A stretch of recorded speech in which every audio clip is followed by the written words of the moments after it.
Stella had never been on a flight alone before. Luckily, Mrs. Biggs, the lady sitting next to her on the plane, was very friendly and kind. When the plane landed, all the passengers made their way to the customs officers for checking. Mrs. Biggs seemed very flustered as she tried to repack her bag. "I needed some medicines from my bag and now I can't shut it," she said in despair. "Shall I take some of your things? I have plenty of space," offered Stella. "Oh, that would be wonderful," said Mrs. Biggs. She handed over a small bag with her toiletries. To pack it in properly, Stella removed the toothpaste and stuck it into a corner of her bag. Soon they had passed through customs and Stella returned the toiletries bag. However, she accidentally gave her the wrong tube of toothpaste. The next morning, Stella got a shock. When she squeezed the toothpaste, something small and hard came out. It was a diamond. She called the police at once and they found that the tube of toothpaste actually had 50 small diamonds hidden in it. Mrs. Biggs was a smuggler. Desert Adventure. Harun was traveling with a huge caravan through the desert. Suddenly, a sandstorm hit the caravan and everything was engulfed in sand. Thrown off his camel, Harun was separated from the others and completely lost. It was afternoon and the sun was torturously hot.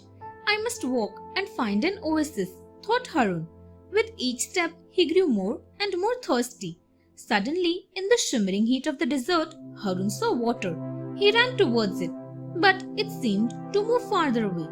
Gasping for breath, Harun realized that it was a mirage.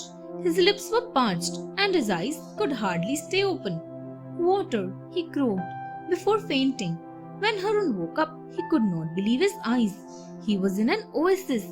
A kind merchant had rescued him. Harun thanked him and said, "If it hadn't been for you, I would never have survived the journey through the desert."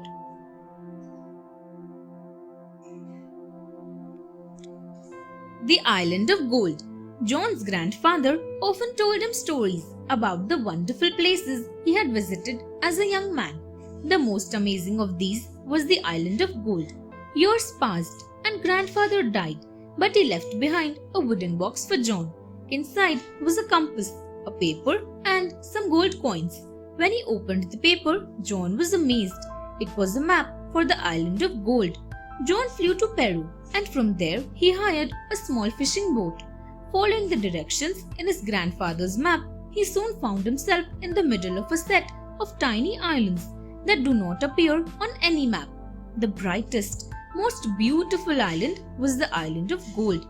Instead of being greedy and trying to carry away all the wealth, John just took away a few chunks of gold. This made him rich enough to live a happy and comfortable life.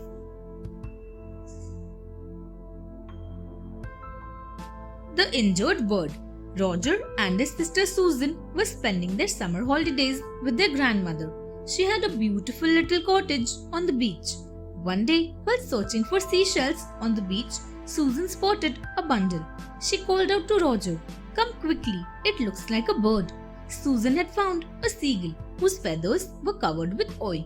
Because of this, it could not fly and had become too weak to move. "Let us take it home. Granny will know what to do," said Roger.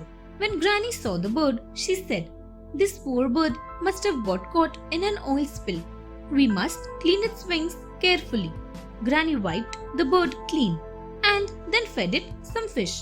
The bird seemed much better and started cleaning itself with its own beak. Within a few hours, the seagull spread its wings and with a loud cry flew away. Thanks for watching. Do like, share, subscribe to Sahil Book House.